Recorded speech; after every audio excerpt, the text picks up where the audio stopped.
Another day, another daily grind. And don't forget to do your daily login. Where is it? Here.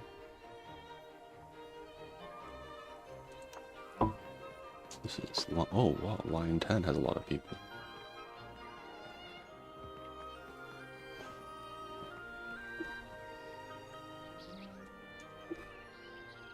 Okay, let's see.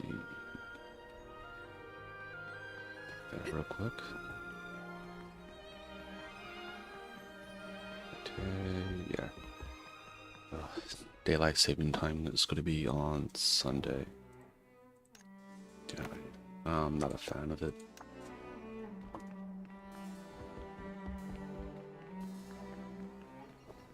That remembering different time zones, I'll get all sorts of mixed up. Then it goes back to normal back in like November or something. Pretty sure it was November. I'll go just look real quick.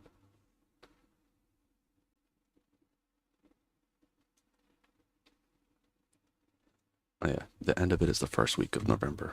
November 2nd.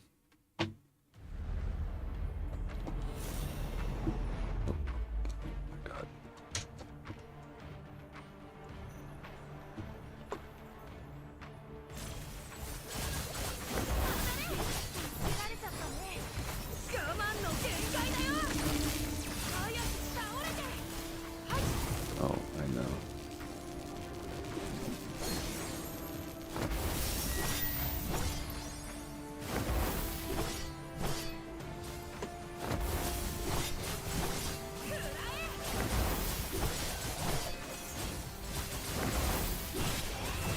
Okay. Now, for anyone who knows like what like good player numbers for a game is, right? What is like was it, how many was concurrent? Was it like 8,000? Is that good? Because right now that's what marathon is at, apparently. I was like, it's kind of a weekday, that one, so maybe the weekend, right? Yeah, I mean, I'm probably not messing with marathon. But I mean, the visuals and stuff looks pretty cool.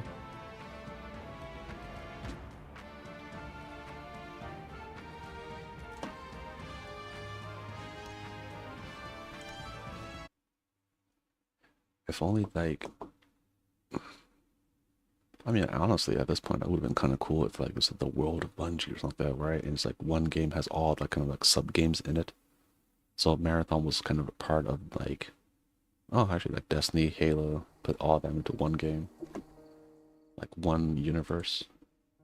But yeah, that might be a little bit kind of too crazy to do.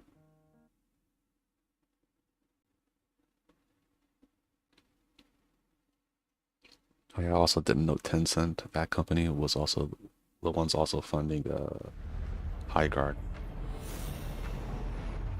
Yeah, with how much money they have, the fact they pulled out of High Guard, I'm just like, oh, so they felt like it was doomed or something? I mean, I didn't think it was that bad. I mean, like, I would have felt that way for like, definitely Concord, but I thought High Guard had potential.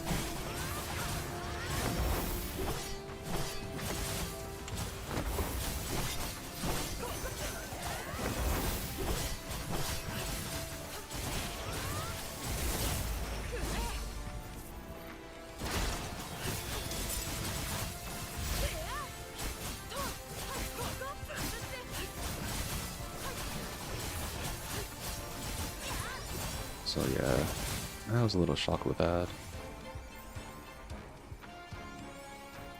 I'm just really bad at like figuring out like what are good numbers for a game to have compared to what's not, but like if the game's been out for like just a few weeks, the numbers should be pretty high. Alright. This is hard to like go on to like, for example, like Reddit or something, right? Because Reddit and other forums, they like to blow everything out of proportion, and they're just like, oh yeah, the game's go to EOS soon.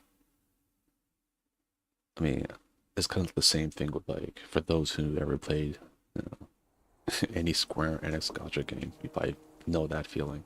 As soon as the game comes out, like, oh, it's go to EOS. Something happened, it's go to EOS. And they do that for like, at least with Square Enix, by saying like every time they make it like a gacha game or some kind of live service game, if you just say it's go to EOS in like the first like week, then with how money hungry the company is sometimes, like you're probably not 100% off with that. Yeah.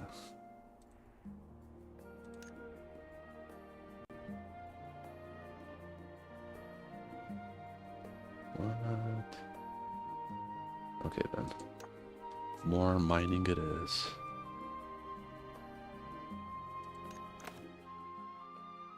But before I do the mining, let's knock these out.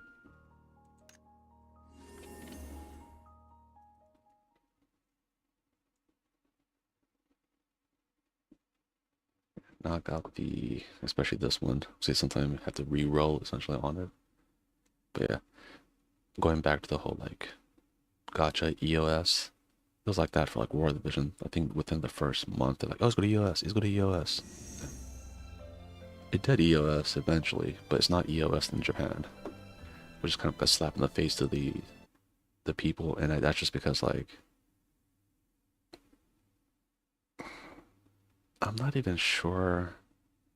Like, if you want your gacha game to be honestly like, you could market it to Japan and what was it like, or not just Japan, but I would just say like globally, right? Like, doesn't matter what country it's from, right? You can't be doing the whole like, oh, one region it starts on like this day. You're gonna have to do like simultaneous release because if any every player does this, if you have that clairvoyance, right, where you know like in this many months this character could come out, this character's actually trash, right? You ain't gonna roll for that. And the best way to, if you want people to like roll for your whatever gacha thing, you're gonna have to.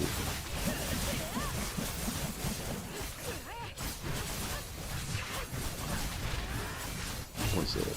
Just do the way and just have it globally released, so they can't prepare for like what thing is, and then you can probably better, change the meta. Which is a good thing that what's his name? Oh yeah, Enfield did.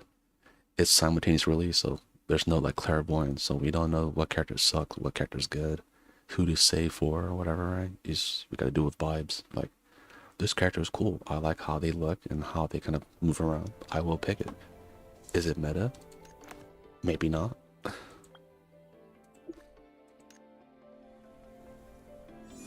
I mean, I get the urge though. If I play like a game, like you try to align the meta and also like how the character that you like looks at the same time. That is like the ideal way to play. Like, you don't want to like, unless you care. I really like this character, right? You better hope there's no like PvP or whatever, right? Because if there is, you're gonna feel really bad investing all this time for a character that's garbage. I know it sucks.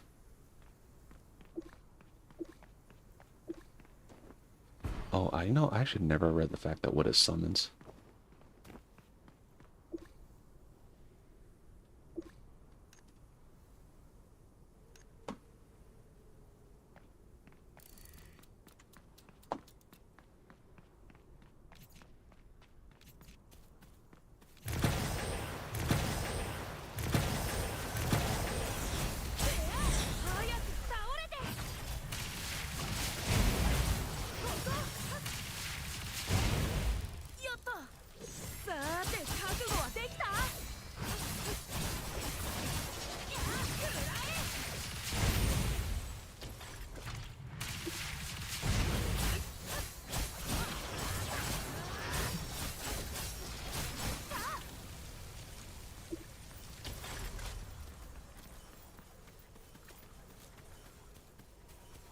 Save these for now.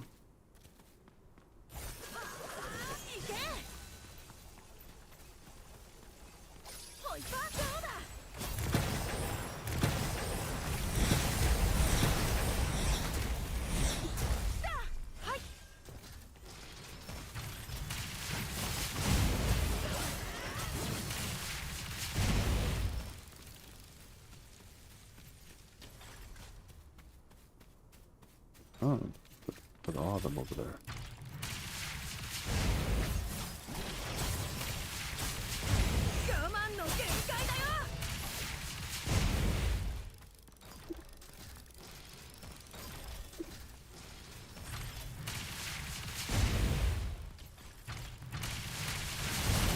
Okay, there.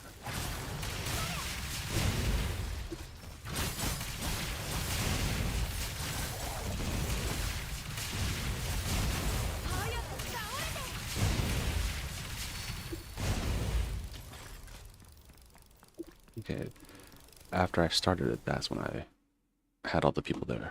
So that makes it where I don't think they disappear if you do that. Yeah, but going back to Gacha theory. Alright, but I think that's because like a lot of those games are like live service. So I don't even know what the numbers for that game is. I don't think, yeah, it's not on Steam. Yeah, got no clue if it's doing good or not. But yeah, that game, like within a week, they're like, US? I think with now, like, was it? They do that with like, every fucking game. The game comes out, it's going to US. Like, and every once in a while, they're right. I mean, it took 45 days, like a little bit more than a month for that to happen to High Guard. I mean, the most surprising is Concord. God, this is so slow. Okay, there we go. I like the one in Ashley's where all the stuff is already on the ground, so I could just pick it up real quick.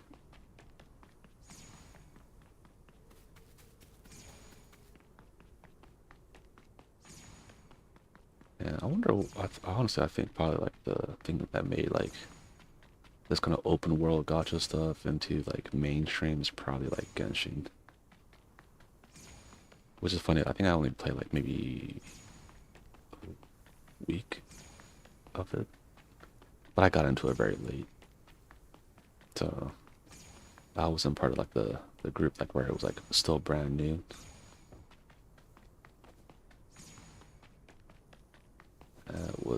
So yeah, so I got into it so late, that's why I didn't like stick with it. I was like, oh man, I'm already late to the party. People already like in zone like 3 or 4. I'm in zone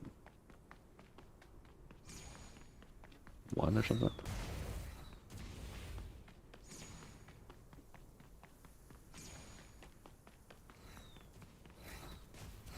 Ooh. There we go.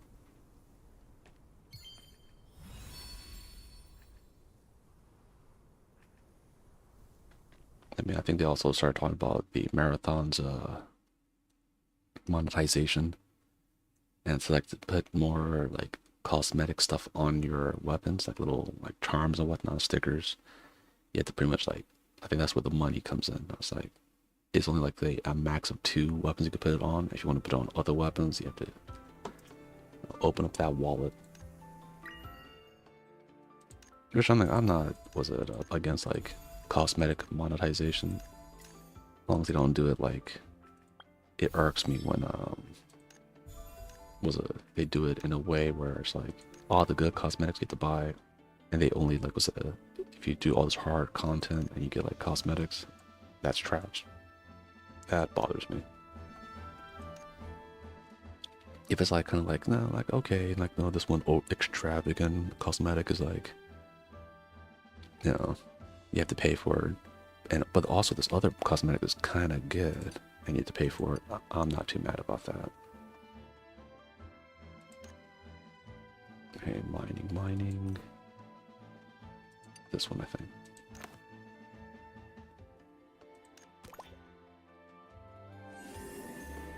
Like that, I am not that against. On the other hand, where like just like do it for like, if you want to do that with cosmetics, just have it where like every once in a while for like an event, have one of the good ones. Give the people one of the good cosmetics.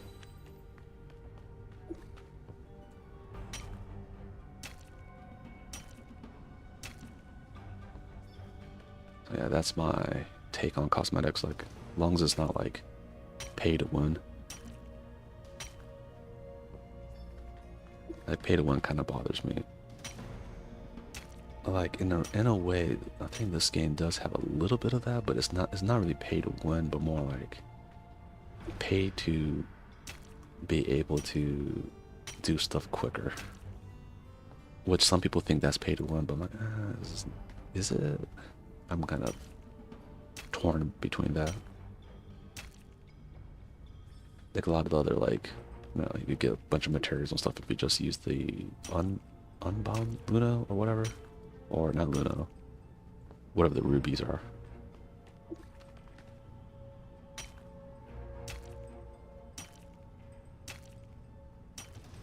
Yeah, but I think what normalized that is, I wonder, maybe Genshin's the one to normalize that. Like a lot, you could just tell a lot of games are trying to, they want to be the new Genshin.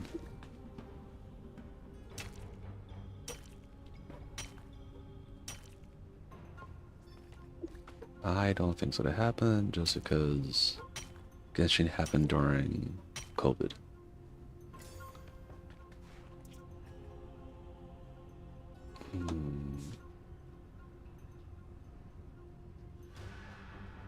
No, this one's mining, so I don't think I'll do mining first. If I'm gonna, it'll probably be like, maybe smelting.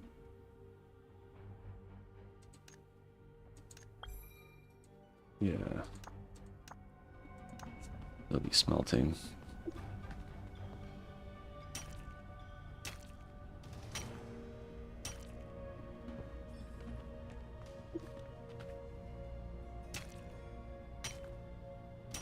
I'm trying to think of like, was it the... I mean, another weird gacha game that I play. Like Fake Runner is not the most intuitive fighting style, and since it doesn't have auto, I know that kind of like, turns off people. If you could do auto farming in that one, I wonder if more people would play it, or would less people play it? I don't know. I mean, but they go by the system of if it ain't broke, don't fix it. With me, which is good for them. And they just use, I'm pretty sure they funnel all their money of their gacha game into like the different animes and stuff, so it still keeps it like relevant to this day. Like Fate, Strange Fake is the animation, really nice.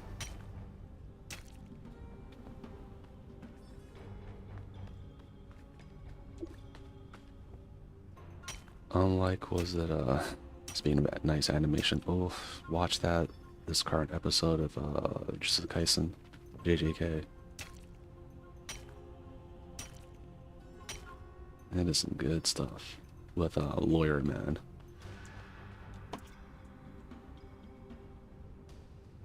Oh, actually, did I finish? Oh my god, I actually finished really early today. Wow.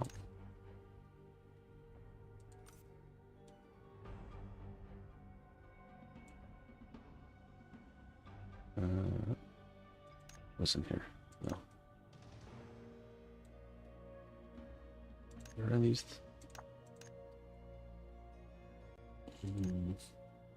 Store. No, that's what I'm not trying to do. Here.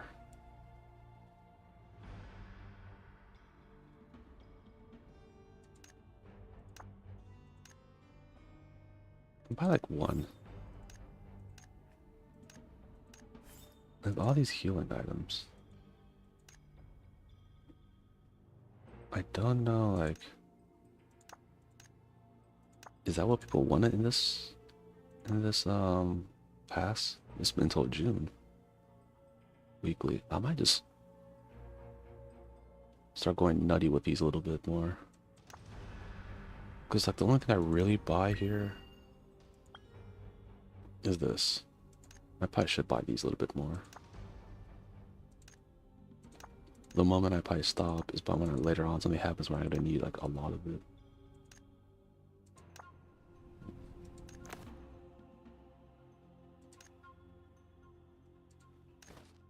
Oh, no. There. The other event is gone.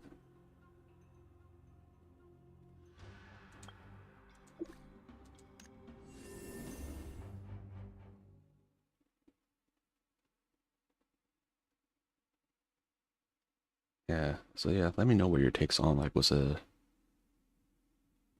what started the whole gacha craze and like these kind of open world games. I honestly think it was Genshin, like because so many people are playing that during COVID. A lot of people were playing it. A lot of people were like, no,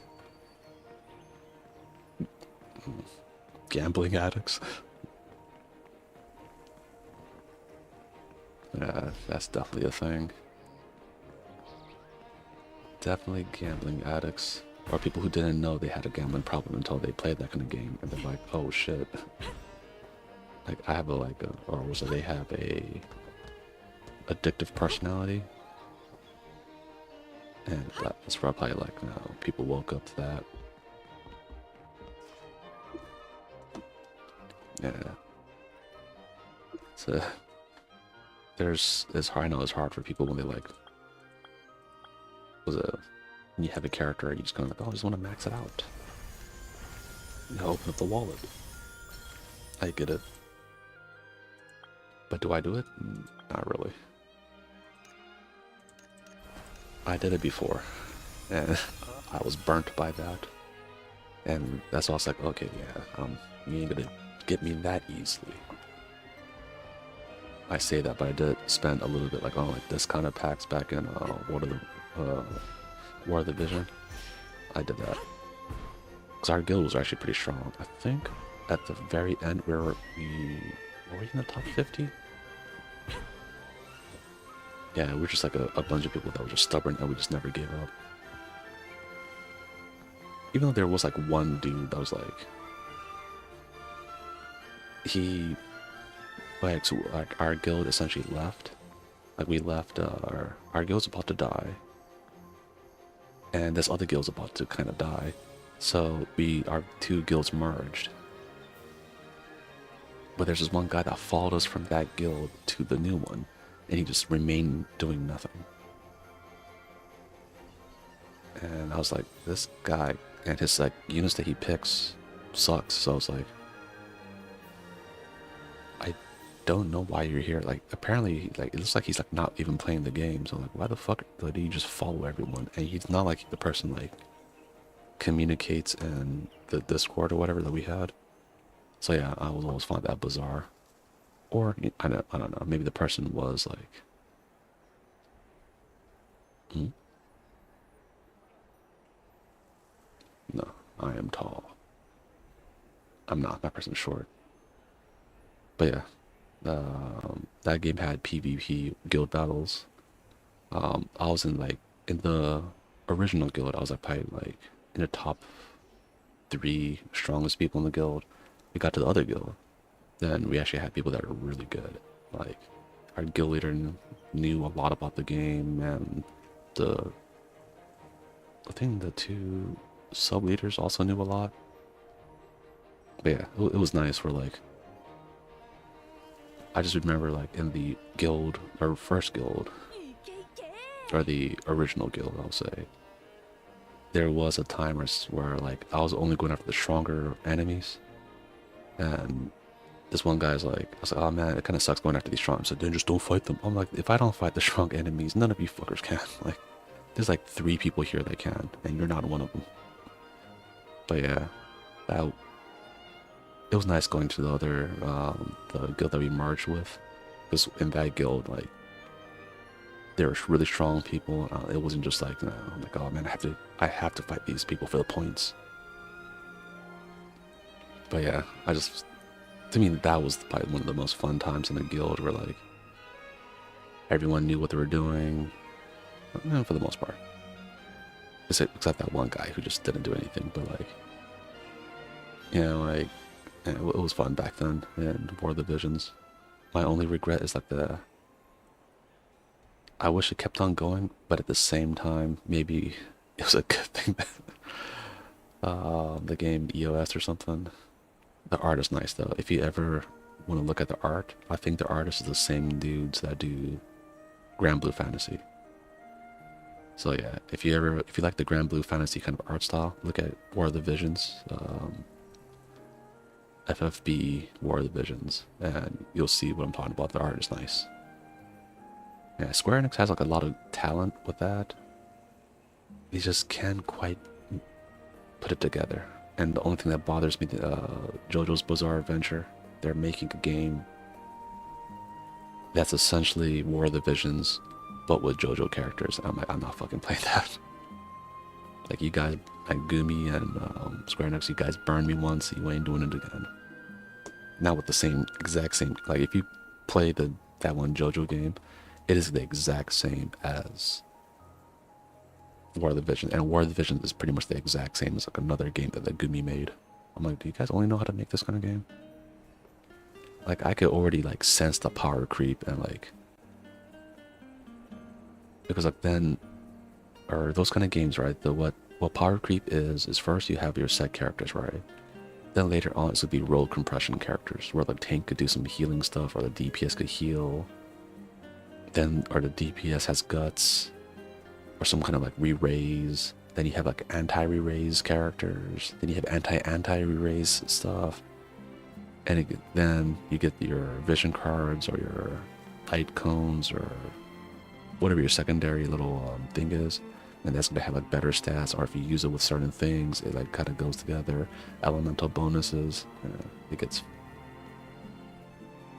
like, yeah, then the onboarding process of that game was very difficult. Like, if I tried to explain to someone that's new, like after the 4th year anniversary or whatever, like, oh yeah, this is how you get into it, it would have been difficult. Yeah, it was not very like, I mean, I have a bad feeling Enfield is gonna be a little bit like that. I hope it's not too bad, but yeah, like some of the factory stuff is very complicated. So yeah, trying to explain that to people, I think is going to be difficult, to say the least. Yeah, that was my rant of War of the Visions. I really like that game. Like, it was the people you met along the way too, so that's what made me have a lot of fond memories of the game. There were things that pissed me off in the game too, like the bad rates. Then later on, like, we had what was it? The strongest character was like, it's by cost, right? So the cost of the character, because your team can only have the cost of so many things, or certain guild battle things. To 120 cost was like the highest, which means like, oh yeah, that character's strong as fuck. Then later on, it was like the 90 cost started getting like, okay, that's the new standard. Then later on, they just like, fuck it, everything's like a 120 cost. So it's like, what's the point of that? It's almost like having which I hope Enfield doesn't do, where like you have 6-star characters, right? Then which means that's probably the equivalent of a UR character. I'm not sure, like Japan's like system of how they call it UR, SSR, SR, and R. They go by a different convention. I know that because it's like, I don't remember exactly what the convention was. It's different. So like when you hear someone say SSR in Japan, just look at the character and see if they're actual SSR or whatever. When it comes to Enfield, it's like how many stars? So it's like 6-star characters, the strongest. I hope they don't power keep it like, oh, there's 7, like limited 7-star, or from now on, because 5-star characters, no one rose for really a 5-star, so they only push out 6-star characters. So then you just like, when you roll for something and you get like a 4-star, you're like, and if it's like the original 4-star from when the game launched, then it just kind of like irritates people. A lot of games, they try to make like some like, oh, random 4-star that's really fucking good, or at least utility enough where you could use them in as a substitute for something else. Would be better, but we'll see how that goes with that game. Okay, that was my was a rant about that. Oh, and in that case, we'll call it a day for today. We'll once I get the stream set up, I'll start jumping into Resident Evil 9 again and see how that runs out. I do want to beat the game for then on my time. Alright, I'd beat the game again and then try to get that infinite what's it, ammo, so that I can just go around, blast, and have fun. I think that's the goal for almost everyone who ever plays a Resident Evil game. That's what they do. Like, how do I get the infinite ammo? Try to do that as quick as possible. And with that, I bid everyone adieu. If you like the stuff, like the random old man rants, don't forget to drop a like and subscribe. And we'll talk to you tomorrow. Hopefully tomorrow we'll have the rest of the crew running around doing silliness. So until then, take care. Peace.